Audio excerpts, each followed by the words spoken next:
This time I have a Digistar LCD set. This one's just a conventional LCD, dumb TV basically. I got a flashing blue light on this one. It's dead. Don't know what's wrong with it at this point, but I think this one probably is going to be relatively easy. I'm going to go out on a limb and say it's a power supply problem before I even get into it. We're going to try to keep this one nice and short, show you exactly what the problem is, and see if we can get it going.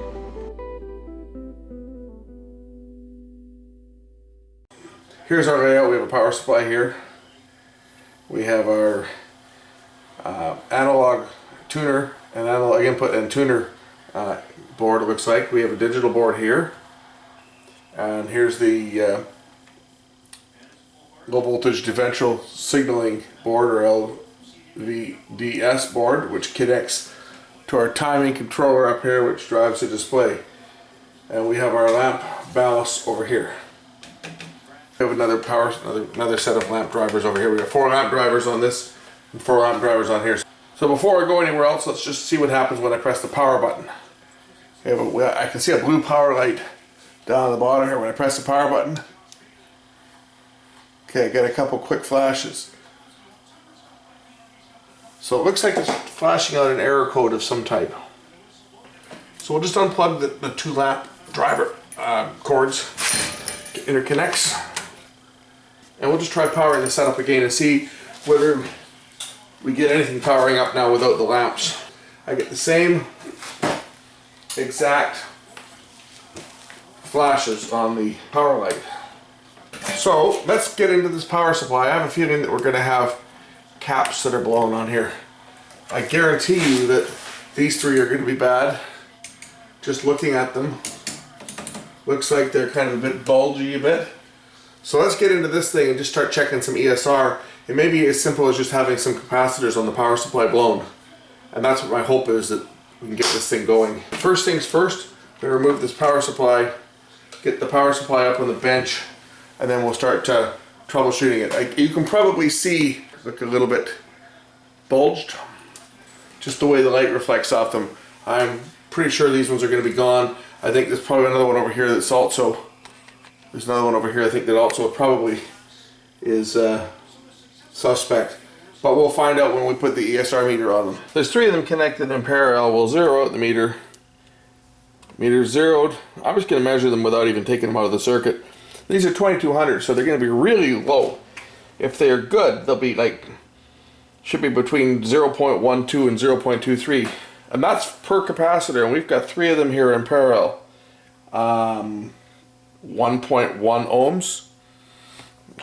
Got a little bit high. Whole lot high even for 1, never mind 3 of them in parallel. Let's find some caps to replace these. And I may have to put a bunch of them in here because these are big ones. These are 2200 microfarad. And I don't believe I've got any that are that size. So I'm going to have to scrounge some up here. We'll put some caps in there and see whether this thing gets going. So the situation I find myself in is I do have 2 2200 microfarad caps, which I've already replaced, but I only had 2. So what I'm going to do is I'm going to put 2 1000 in parallel. That'll give me 2000 microfarads, a couple hundred microfarads short of what was in there before, but I think that it's probably going to be close enough that this thing's going to work. So that's what we're going to do here. Just going to get some jumper wire and bridge 2 of them together, solder it down to the board, and then put this thing back in and see what happens. And see if that's all that's wrong with this set. Keep our fingers crossed that that is what the problem is and that there's nothing more. So there we have it. I've got 2 2200 microfarad high temperature caps here that I actually pulled out of a Samsung. So the board just attaches back here. There's a couple of anchors that hold it in place.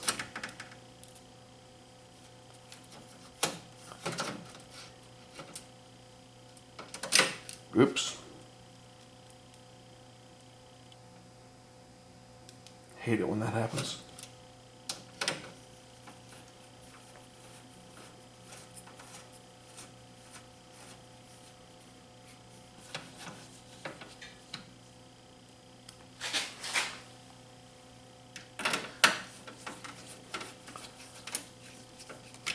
We mount the board back in place, tighten down the screws a bit.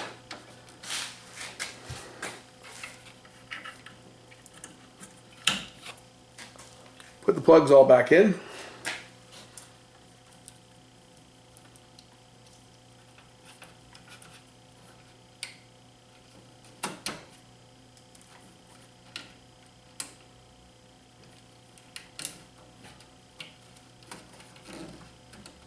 These big caps here, I think, were probably the power supply for the lamp drivers. Is what I think they were for. These other ones down here are lower voltage, and this would be for the rest of the circuit. But these two cables here, these two interconnects, they go directly over to the lamp modules, and they're on a 24 volt power supply. So we'll just power this setup now.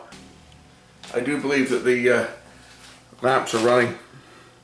I see light coming from around the screen. So I think we got this one solved. Let's hook up a signal to it and see if we get a picture. Okay, got the set ready to go here. Let's hit the power button and see what happens.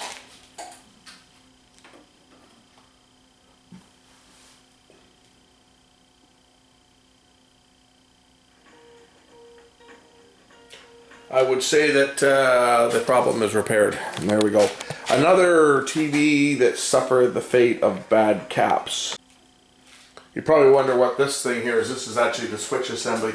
I actually had to remove the switch assembly from the back because when you pull the back cover off, the switch assembly is attached to the back of the set, and there's no way to operate it with the back off unless you actually remove the switch assembly.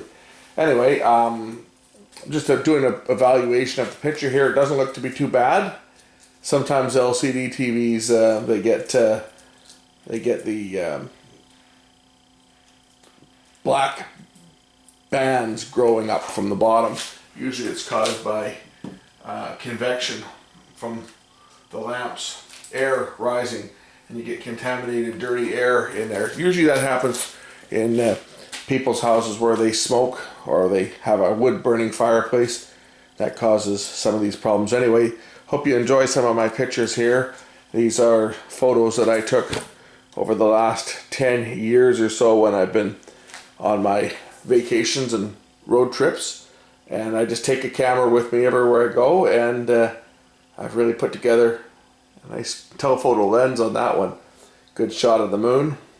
Good old I guess this was this picture, an old steam train. Must have been to celebrate something, maybe an anniversary or something of the railway, but just happened to be going through the Fraser Canyon there a few years ago. It would have been probably about 2007, I think that was. Riding my Harley, and I just happened to catch all these people stopping at the side of the road, and I wonder what they were stopping for. And then, lo and behold, there's an old steam train that's getting all steamed up, ready to go. So I just had to stop and catch a few shots of that, and sure glad I did. Anyway, we're going to put the back on this set here and get it out of here. We'll catch you in the next one. Bye.